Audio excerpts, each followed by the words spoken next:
37절까지의 말씀입니다.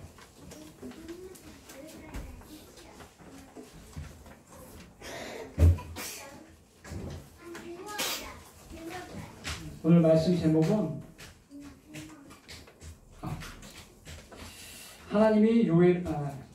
예수님이 재림을 기다리는 성도의 삶과 태도입니다. 예수님이 재림을 기다리는 성도의 삶과 태도. 제가 한 절 봉독하면 같이 화답으로 봉독하겠습니다. 그러나 그 날과 그 때는 아무도 모르나니 하늘에 있는 천사도 아들도 모르고 아버지만 아시느니라. 주의 나라 깨어있으라. 내가 언제인지 알지 못함이니라. 가령 사람이 집을 떠나 타국으로 갈 때 그 종들에게 권한을 주어 각각 사물을 맡기며 문지기에게 깨어있으라 명함과 같으니 그러므로 깨어있으라. 집주인이 언제 오는지 저녁에 이르지 밤중이든지 가굴때든지 새벽이든지 너희가 알지 못함이니라. 그가 호련히 와서 너희 자는 것을 보지 않도록 하라. 아멘요. 우리가 너희에게 하는 이 말이 모든 사람에게 하는 말이라 하시니라. 아멘.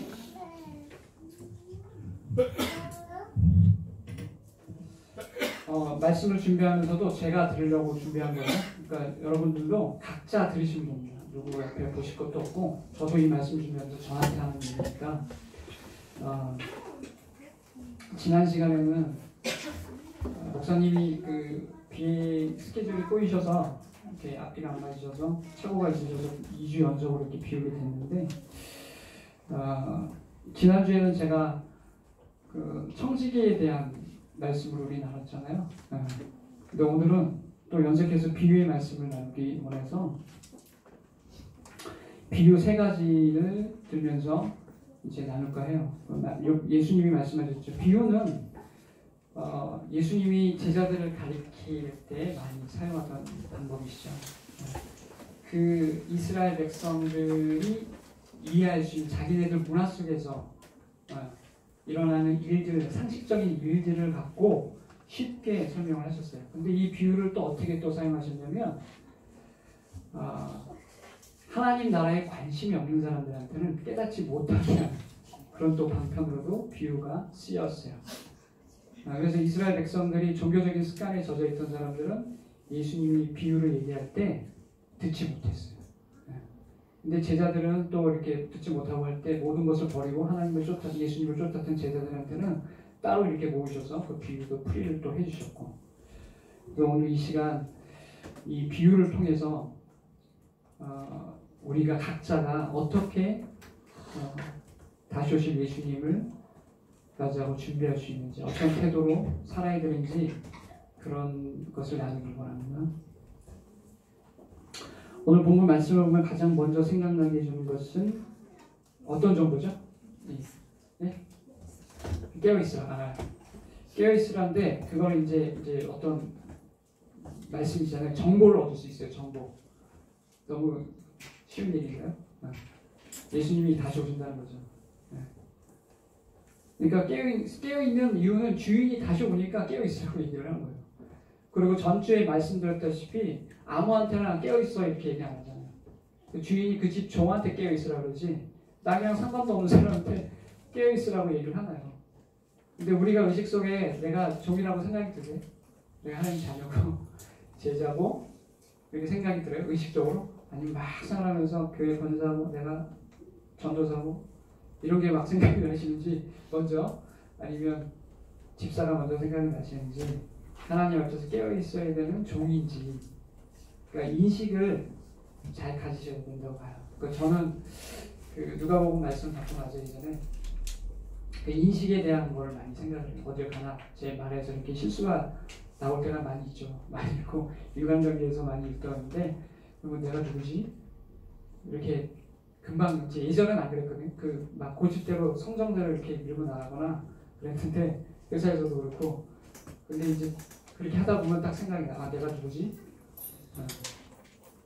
내가 주의 종이지. 깨어 있어야 될 사람이고 내 정체성은 하나님 시민권은 내 시민권은 하늘나라에 있지.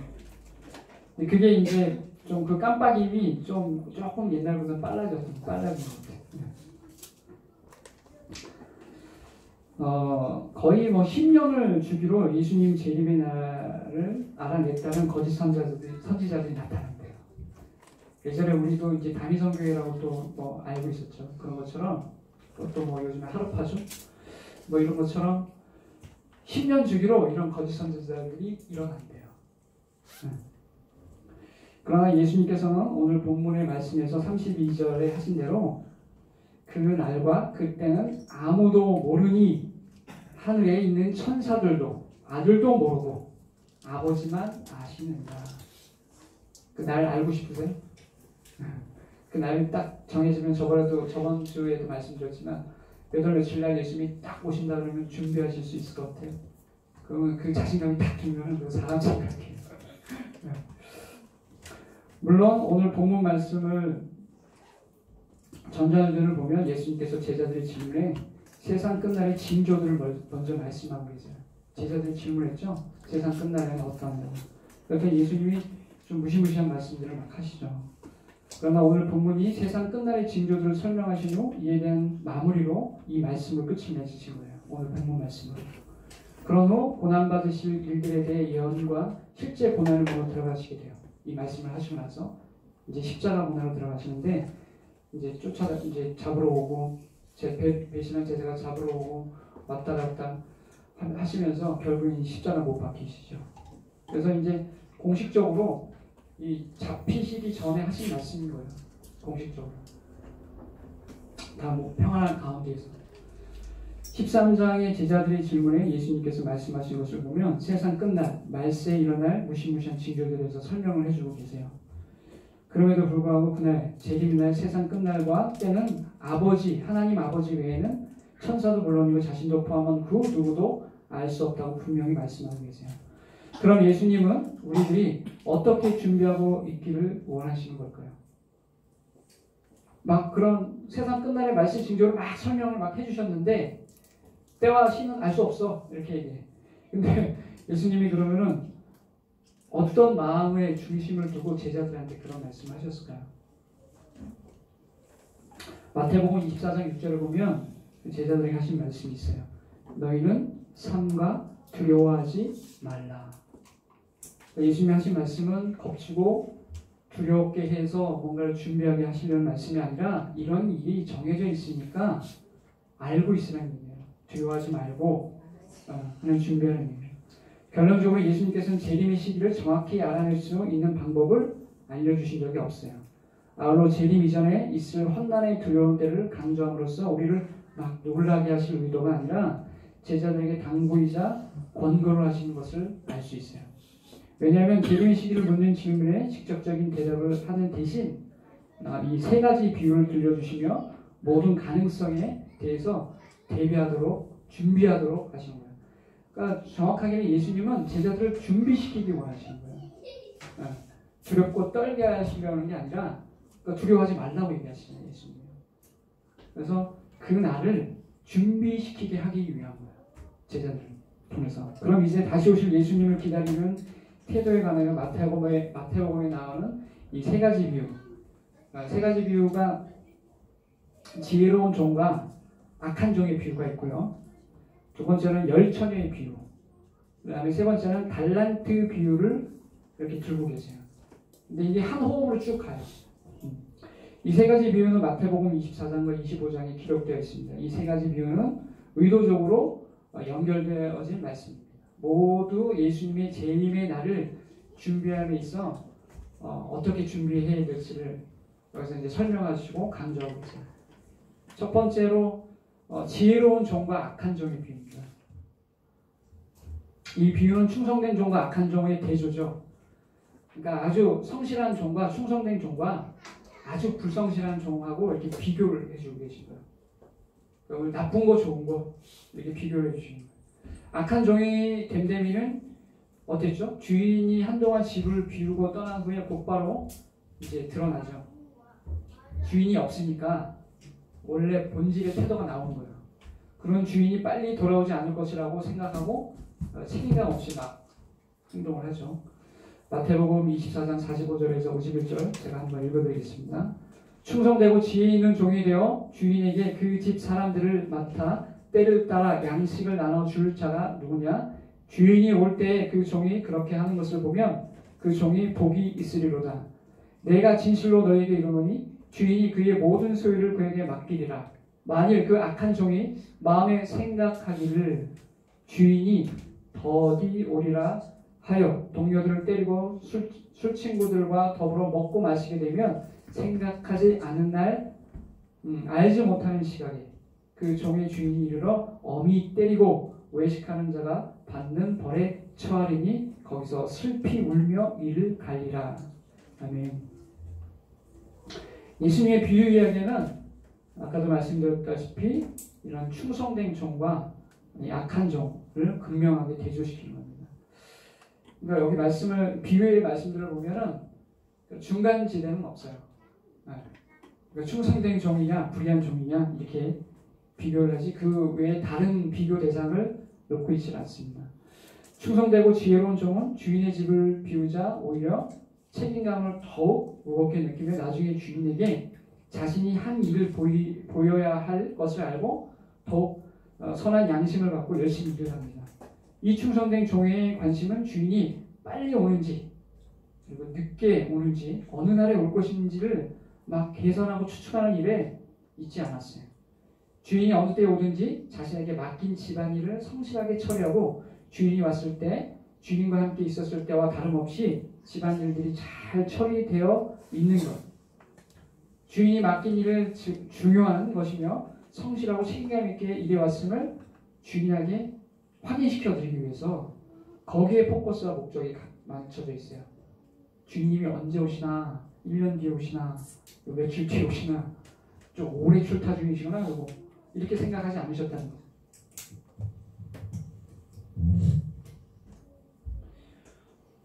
그러나 악한 종은 주인이 집을 비운 것을 기회로 삼아 방탕한 삶을 즐기는 기회로 삼습니다. 주인이 맡긴 일의 중요성과 귀중함을 모르고 경히 아주 가볍게 여긴 것이죠. 그런 모든 책임을 저버리고 자신의 악한 본성을 쫓아 자신의 육적인 마음이 이끄는 대로 행동한 것입니다. 그러는 사이 주인이 갑자기 돌아와 충실한 종은 기대 이상의 상을 받고 가장 높은 권위와 영예의 자리에 올라갑니다. 이 충성된 종은 주인이 누리는 특권에 참여하게 되죠. 이것은 충실한 그리스도인들이 받게 될 영원한 상급이에요. 근데 상급이 구원의 개념하고는 이렇게 우리는 한국교회에서 많이 분리해서 생각을 해왔었어요. 그렇게 설교도 많이 하셨고 우리도 그렇게 듣다 보니까 누구를 말하는 게 아니라 저도 그랬어요.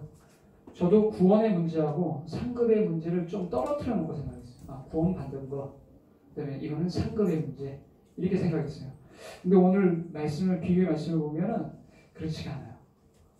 정확하게 이제 성경 문맥을 성경을 위해서 바르게 잘 읽어야 돼요. 이 상급 받는 문제하고 구원 문제하고 별개로 있지가 않아요. 이것은 충실한 그리스도인이 받게 될 영원한 상급으로 나타나죠. 이런 그리스도인들은 그리스도와 함께 다스릴 것입니다. 예수님과 함께 다스린다는 거죠. 증명되는 말씀을 몇 구절 읽어드리겠습니다. 디모데후서 2장 12절 말씀이죠. 참으면 또한 함께 왕노릇할 것이요 우리가 주를 부인하면 주도 우리를 부인할 것이라. 요한계시록 20장 6절 말씀입니다. 이 첫째 부활에 참여하는 자들은 복이 있고 거룩하도다. 둘째 사망이 그들을 다스리는 권세가 없고 도리어 그들이 하나님과 그리스도의 제사장이 되어 1000년 동안 그리스도로 더불어 왕노릇하리라. 로마서 8장 17절 말씀입니다. 자녀이면 또한 후사 곧 하나님의 후사요 그리스도와 함께한 후사니 우리가 그와 함께 영원한 상급을 받기 위하여 고난도 함께 받아야 될 것이라. 계시록 3장 21절 말씀입니다. 이기는 그에게는 내가 내 보좌에 함께 앉게 하여 주기를 내가 이기고 아버지 보좌에 함께 앉은 것과 같이 하리라. 아멘. 이게 하나님이 말씀하신 건 이건 상급보다도 훨씬 더 그러니까 그냥 구원하고 상급이 분리되어 있는 게 아니라 연결되어 있어요. 아까 불의한 종도 일을 갈다고 했는데 일을 갈고 밖에 쫓아난다고 했어요. 그건 예수 믿지 않는 사람들 얘기를 한 게 아니라 믿음이 없는 사람을 얘기하는 거거든요. 그러니까 그거는 지옥을 얘기하는 거예요. 지옥. 아니 상급 못 받았다고 일을 갈 일이 뭐 있어요. 지옥 안 갔는데 천국에 있는데 근데 일을 간대요. 그리고 여기서 누려야 될 것들은 예수님과 누릴 같은 예수님이 즐겁고 예수님이 누리는 그 권위를 누릴 수 있다는 거예요. 그 자리에 앉혀주신다는 거예요. 이거는 그냥 단순한 상급의 문제가 아니라 구원받은 성도의 모습입니다. 약속하는 예수님 약속해 주신 계시록에 나온 말씀들은 굉장히 어려운 목숨을 내건 고난 중에서 나온 그 교회들한테 한 얘기들이잖아요. 악한 종은 스스로 미혹된 불신자, 곧 자신이 교회 속에 속했다고 생각하고 주님을 섬기는 척하는 사람들을 나타내고 있는 겁니다. 그는 실상은 주님을 사랑하지도 않고 그분의 재림을 고대하지도 않습니다. 그는 주님이 재림할 것이라고 생각하지도 않을 때도 있고 또 그 시기가 곧 닥칠 것이라고 믿지도 않죠. 그의 생각이 말씀에 잘 나와 있습니다. 마태복음 24장 48절에 만일 그 악한 종이 마음에 생각하기를 주인이 더디 오리라 하여, 그러니까 생각을 그렇게 했다는 거예요. 그러니까 주인이 더디 온다고 생각을 했다는 거예요. 그걸 기회로 삼았다는 거예요. 자기의 육적이고 인본적인 행태로 살 기회로 삼았다는 거예요. 주인이 확인하고 감시하는 자가 없으니까 이 중심에 생각한 것이 그가 믿음이 없다는 것을 말해주고 있는 거예요. 주인이 다시 오실 거라고 믿고 있는 사람은 어떻게 할까요? 자기 육의 생각대로 소욕대로 살까요? 그렇게 못 삽니다. 그렇게 살다가 변하는 거죠. 그렇게 처음엔 그렇게 살지만 계속 그렇게 살 수는 없어요. 이 결과 충실한 종은 풍성한 상급을 받을 만큼 그의 형벌은 그와는 반대로 매우 아주 혹독하죠. 악한 종과 선한 종에 대한 비유를 드시면서 그 후에 받을 상급과 처벌에 대한 것도 아주 극명하게 나눠져요. 하나님이 예수님이 왜 자꾸 이렇게 극명하게 이렇게 나눠주실까요? 알라고, 준비하라고. 네, 그러시는 거예요. 이게 무슨 교훈이가 아니라 실제 이런 일들이 일어나니까 이렇게 된다, 이런 일이 있다, 약속을 하신 거예요. 그런 일들의 하나님의 언약하신 약속의 말씀에 대해서 이렇게 일이 진짜 이루어지니까 준비하고 예비하라고 합니다. 목숨이 위태로울 정도로 심한 매질을 당하고 외식하는 자가 받을 벌을 받고 슬피 울며 이를 가는 그런 운명에 처해집니다. 물론 이 말은 아까도 말씀드렸지만 지옥을 의미하는 것입니다. 악한 종은 불신자. 여기서 말하는 불신자, 교회 밖에 있는 사람들만을 얘기하는 게 아니에요. 불신자라는 거는 우리는 흔하게, 저도 그렇게 생각했어요. 지하철이나 이런 데 가고 또 저는 이제 회사가 명동에 있기 때문에 거기 항상 나와 계세요. 예수천국, 불신지옥. 항상 스피커로 이렇게 떠들면서 얘기하는 분들이 명동 한복판에 있어요. 지현사님 아시죠? 네. 지현사님 이제 제가 머리를 못 감게 됐는데 이제 다른 업종으로 전환을 하셔서 제가 갈 때마다 퇴근할 때 그쪽으로 올라가진 않아요. 명동 쪽으로. 항상 집으로 바로 가기 때문에 그냥 지하철 타고 와서 가거나 아니면 비전스쿨 이제 교육받으러 가거나 그렇게 해서 명동 쪽으로 올라갈 일이 없어요. 근데 명동 쪽으로 올라가면 낮거리와 밤거리가 완전히 틀려요. 낮에는 행상이 하나도 없어요. 깨끗해요. 근데 이제 저녁이 되면 거리 행상들이 쫙 나와서 여기가 대한민국인지 아닌지 구분이 안 가요. 다 외국인들이에요. 거의 90%가 다 외국인들이 그 거리를 채워요. 근데 거기서 이제 막 먹거리를 막 있는데 그 와중에 가운데서 이제 예수천국 불신지옥이라고 외치시는 분들이 늘 365일 나와 계세요. 그러니까 이게 말씀하시는 게 교회 밖에 있는 사람들의 국한에서 얘기하는 게 아니에요. 아브라함은 믿음의 조상이잖아요, 저희. 그러니까 아브라함이 믿음의 여정을 통해서 하나님이 갈 바를 알지 못하고 발을 내딛면서 하나님 음성만 듣고 나가서 자기가 터전을 삼았던 그 기름지고 좋은 땅과 많은 네트워크 속에서 살 수 있고 돈벌이도 잘 되는 그런 도심 생활에서 지금으로 빗대자면 그 자리를 박차고 말씀을 의지해서 나왔어요. 믿음의 행보거든요. 그러니까 그런 믿음을 얘기하는 거예요. 그러니까 교회 안에 들어와 있어도 믿음으로 행하는 사람과 믿음으로 행하지 않은 사람이 분별이 된다는 거예요. 하나님 입장에서. 네. 우리는 다 같이 교회 다니고 신앙생활 한다고 생각하지만 하나님은 믿음의 행보를 하는지 안 하는지 분별을 하신다는 거예요.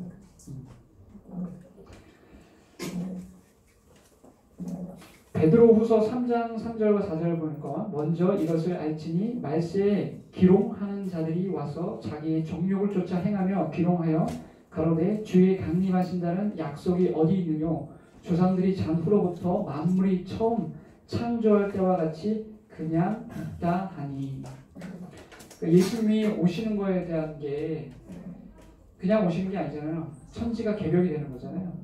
그래서 이단도 신천지라고 표현을 하고 천지가 개벽이 되는 거거든요. 새하늘과 새 땅이 생기는 일이거든요. 그러니까 사람들이 이 베드로 후서에서 말씀하는 게 천지가 만물부터 창조된 이후로 그 고스란히 그대로 있는데 무슨 말을 하는 거냐. 지금 이 말씀을 하고 있는 거거든요. 이 창조 질서 세계를 믿고 얘기를 하는 거예요. 믿고 얘기를 하는 거예요. 창조 자체를 부인한 게 아니라. 우리를 구원한 하나님의 은혜는 신중함과 의로움과 경건함으로 이 세상에 살고 복스러운 소망과 우리의 크신 하나님 구주 예수 그리스도의 영광이 나타나심을 기다리라. 디도서 2장 12절과 13절 말씀이에요. 가르치고 있어요. 이렇게 하나님이 성경은 가르치고 있어요. 신중함과 의로움과 경건함으로 이 세상에 살고 복스러운 소망과 우리의 크신 하나님 구주 예수 그리스도의 영광이 나타나심을 기다리라. 또한 잠깐 후면 오시리니 지체하지 아니하시리라. 히브리서 10장 37절 말씀입니다. 모두가 잘 아시다시피 요한계시록에서는 내가 속히 오리니라고 거듭 말씀하고 계십니다. 그것도 환난에 있는 자들에게 이기는 자라더라고. 이 비유는 충실하고 지혜로운 종처럼 주님의 재림을 기다리며 항상 깨어있는 자세로 부지런하고 충성스럽게 복종하라고 강조하는 말씀입니다. 왜냐하면 어느 날에 너희가 주가 임할는지 너희가 알지 못하니라 라고 말씀하셨기 때문에 알 수도 없고 알지 못한데 우리가 알아내려고 해도 알 수가 없다는 거죠. 두 번째는 열처녀의 비유입니다. 마태복음 25장 1절에서 13절 말씀입니다.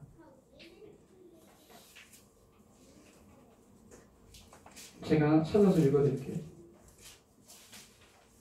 마태복음 25장 1절부터 13절까지.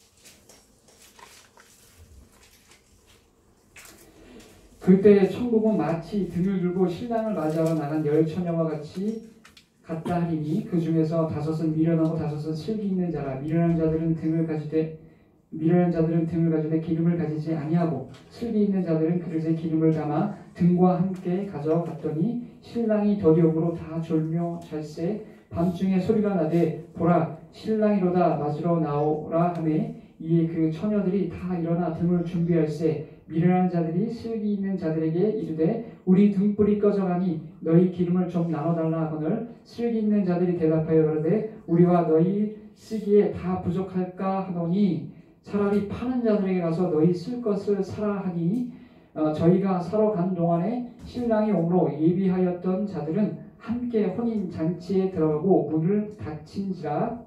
그 후에 남은 처녀들이 와서 가로되 주여 주여 우리에게 열어주소서. 대답하여 가로되 진실로 너희에게 이르노니 내가 너희를 알지 못하노라 하였느니라. 그런즉 깨어있으라. 너희는 그 날과 그 시를 알지 못하느니라. 이 말씀에서도 깨어있으라. 너희는 그 날과 그 시를 알지 못하느니라고 말씀하고 있어요. 알 수 없대요.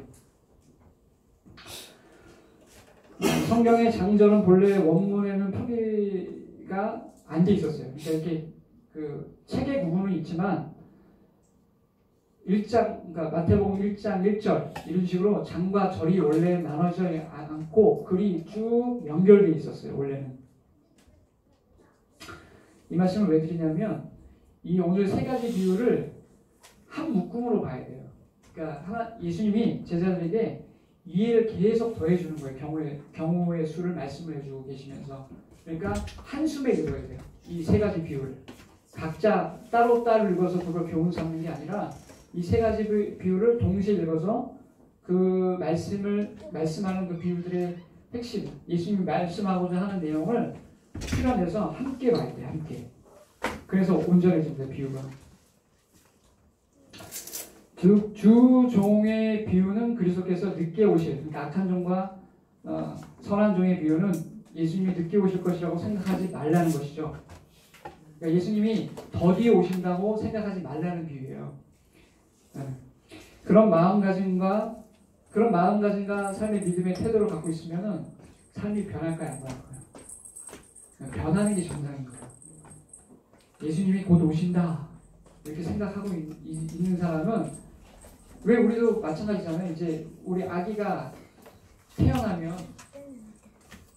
그 준비하잖아요. 날짜를, 그러니까 산모가 배가 이제 아프게 불러오니까 아 이제 날 때가 됐구나 하면서 그냥 가만히 있는 게 나 우리 날 모르니까 가만히 있자. 이게 정확한 날짜, 요즘에 뭐 병원에서 가르쳐주고 예정일을 가르쳐주지만 맞는 경우도 있고 안 맞는 경우도 있지만 그 날짜를 아이가 해서 나올 날짜를 모르잖아요. 근데 준비해요, 안 해요? 준비 다 해요. 그 아이가 하는 게 아니라 우리가 부모가 다 하잖아요. 그렇죠? 그러니까 예수님이 오시는 거를 우리는 말씀을 통해서 언약을 통해서 알고 있어요. 근데 곧 오신다고 말씀을 했어요. 제가 성경을 읽어보고 연구해서 곧 오십니다 이렇게 얘기한 게 아니라 성경이 계속 곧 오신다고 얘기를 하고 있어요. 그러니까 그 곧 오신다는 말씀을 믿음으로 받은 사람이 삶이 안 변한 게 이상한 거예요. 그러니까 그걸로도 분별을 할 수가 있는 거예요. 누구 옆에 있는 사람 분별하는 얘기가 아니에요. 저 자신을 분별하는 얘기예요. 자신을 분별하는. 마찬가지로 슬기로운 5 처녀와 어리석은 5 처녀의 비유는 그 요점을 역으로 주지 마요.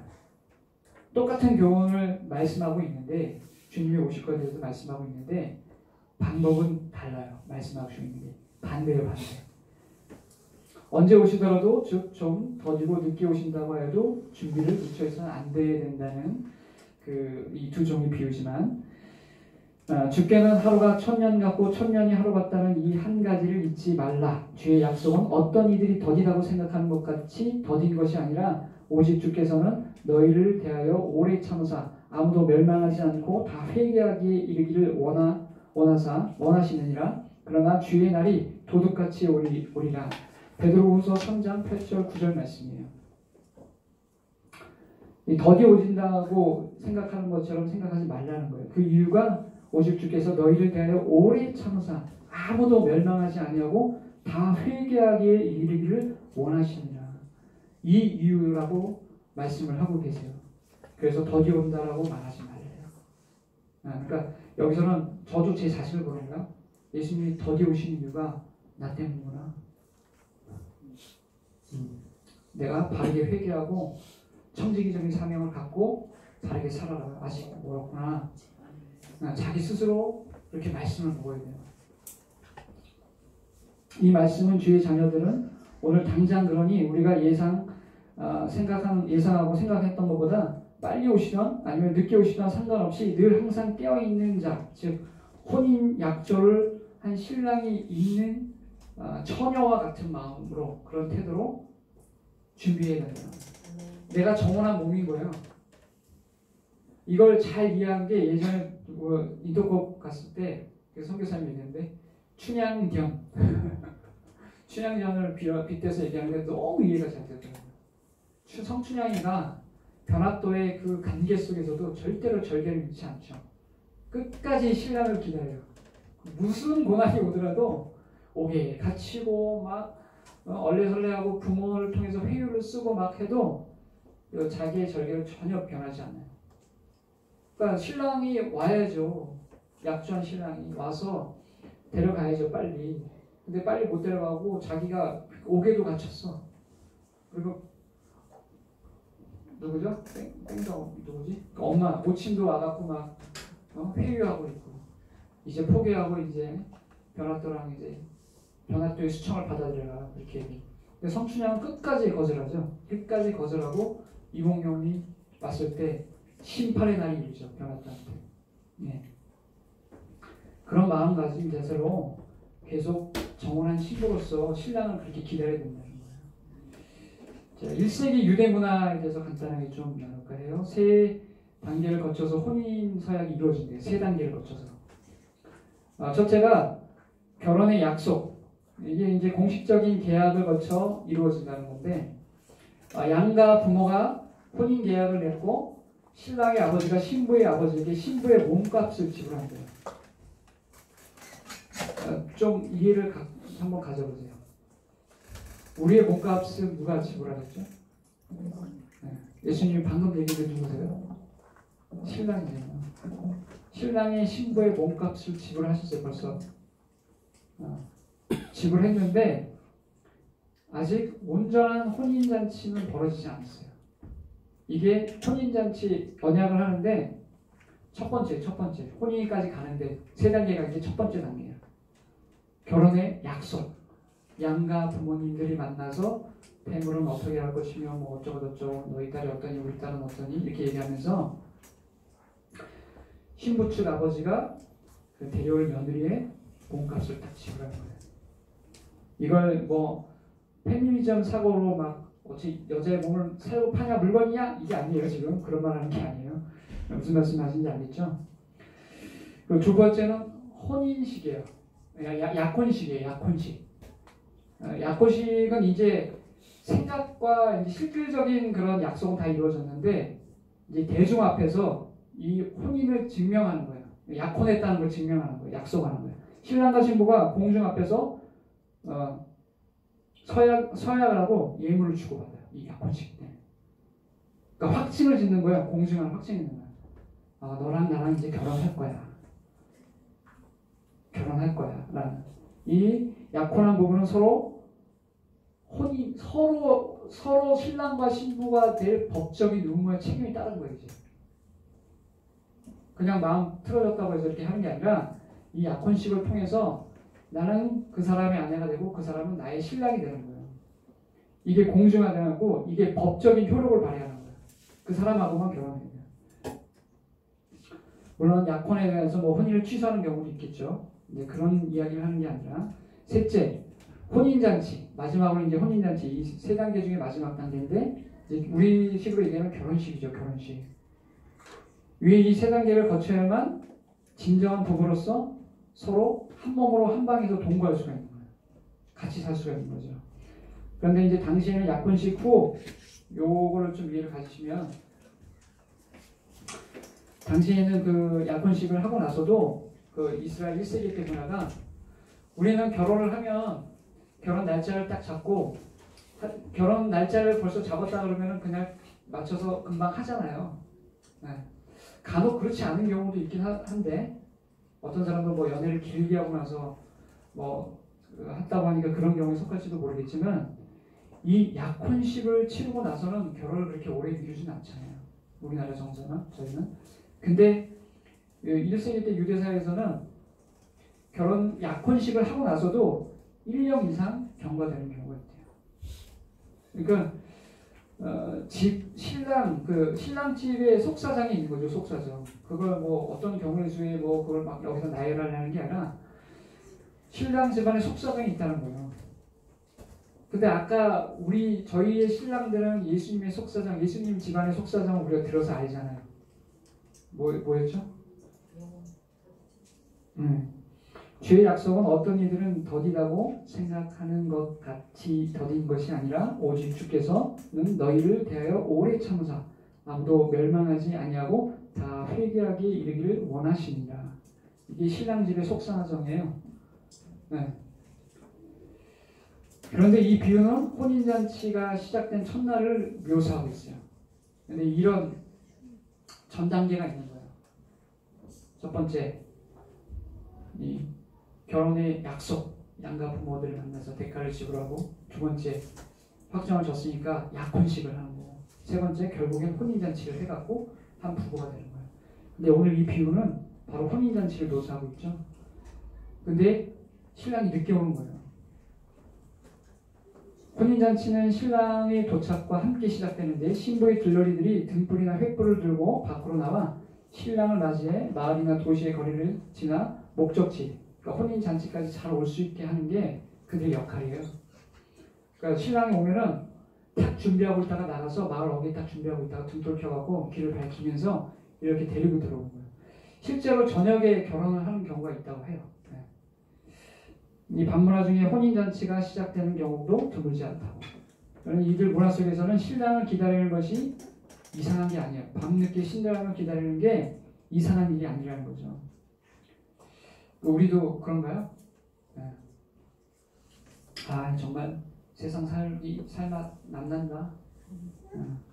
지겹다. 막 그냥 막 그리고 빨리 막 지나갔으면 좋겠다. 끝내버리고 싶다. 막 그런 마음 드세요? 신랑 더 좋으니까. 네. 그 삶의 태도 부분을 얘기를 하는 건데요. 전도서 저번에 말씀드렸다시피 우리에게 수고하라고 준 것들이 하나님의 선물이라고 얘기를 하세요. 그리고 저도 태도를 많이 바꿔줬기도 하고 바꾸려고 해요. 그리고 또 이제 제 밖에서 일어나는 일을 자꾸 제가 보려고 그러는데 타인들한테 일어나는 일, 근데 그런 버릇도 자꾸 죽이려고 해요. 내가 저한테 주는 게 선물이래요. 하나님이 이렇게 수고하고 사는 게 선물이래요. 선물. 그러니까 삶의 고백이 있어서 확 그냥 이 세상 떠나고 싶다. 아유 이제 지겹다. 지긋지긋하다. 하나님 주신 선물을 그냥 확 끝내버리고 지겹다 이렇게 말씀을 토로하시면 안 되겠죠. 네. 이 밤 늦은 시간에 열린 혼인잔치에서 이 어리석은 처녀 5만 빼고 그 하객들도 신랑을 고대하며 기다리고 있었다는 것이 기일보다 늦어서 언제 올지 모르는 상태였지만 혼인 서약이 파기된 적은 없기 때문에 신랑이 반드시 온다는 거예요. 이 혼인잔치에서 신부의 친구 처녀들의 역할은 신랑의 혼인잔치를 위해 올 때 신부의 집으로 올 때 어두운 길을 잘 밝히고 신랑은 신부의 집으로 인도하는 역할이에요. 이 비유의 요점 아주 간단해요. 신랑 곧 예수님이 오실 것인데 그분이 우리가 예상한 것보다 더 늦게 오실 수 있다. 그러나 그렇게 되더라도 준비해야 된다. 왜냐 신랑이니까. 시간이 흐를수록 주님이 재림이 더더욱 임박해 왔기 때문에 더디 오시는데 시간은 계속 지나요. 그럼 시간은 지났으니까 올 타이밍 때는 하나님이 알고 계시지만 더 그 시간 줄어든 거 아니에요. 네, 되게 상식적인 생각이잖아요. 그렇죠? 시간이 그러니까 예를 들어서 1세기 때 초대교회에 살던 사람들보다 우리가 예수님이 재림하시 오실 시간이 더 가까워 있는 사람들이에요. 그러니까 성경에 신비한 뭔가 풀라고 안 그래도 그냥 상식적으로 이해를 하면 2000년이 흘렀네. 우리 훨씬 가깝겠네. 그냥 알 수 있는 거예요. 무슨 예언서를 막 풀고 누가 이렇게 유튜브에 올린 거 막 이렇게 신경 써서 듣지 않으려고 해도 그냥 생각해도 우리가 더 가까이 있는 사람들이라는 걸 알 수 있다는 거예요. 이 교훈은 뭐냐면 첫 번째 교훈은 뭐예요? 일찍 안 오신다. 두 번째 교훈은 왜 이렇게 빨리 오셨냐요. 그러니까 예수님의 비유가 이게 연결되어 있는 비유예요. 그러니까 뭘 말씀하시는지 아주 단순한 진리인데 잘 이해하시길 바라요. 저도 마찬가지고.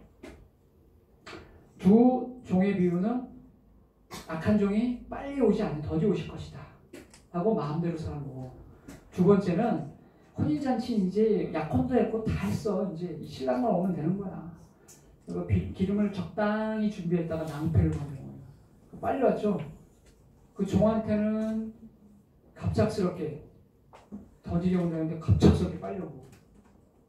여튼간에 이 비유 초점이 이렇게 간단한 것입니다. 왜냐하면 준비하고 있지 않으면 그분이 갑작스럽게 왔을 때 혼인잔치에 참여할 기회가 사라지고 혼인잔치에 못 들어간다는 거예요. 못 들어간다. 그냥 간단해요. 들어간다, 못 들어간다. 세 번째는 이제 달란트 비유입니다. 달란트 비유. 마태복음 25장 14절에서 30절까지 말씀 제가 또 읽어드릴게요. 달란트 비유. 또 어떤 사람이 타국에 갈 때 그 종들을 불러 자기 소유를 맡긴 것 같으니 각각 그 재능대로 하나에게는 금 5달란트, 하나에게는 2달란트를, 하나에게는 1달란트를 주고 떠났더니 5달란트 받은 자는 바로 가서 그것으로 장사하여 또 5달란트를 남기고 2달란트 받은 자도 그같이 하여 또 2달란트를 남겼으되 1달란트 받은 자는 가서 땅을 파고 그 주인의 돈을 감추어 두었더니 오랜 후에 그 종들의 주인이 돌아와 저희와 회개할세 계산할세 5달란트 받았던 자는 5달란트 더 가지고 와서 가로되 주여 내게 5달란트를 주셨는데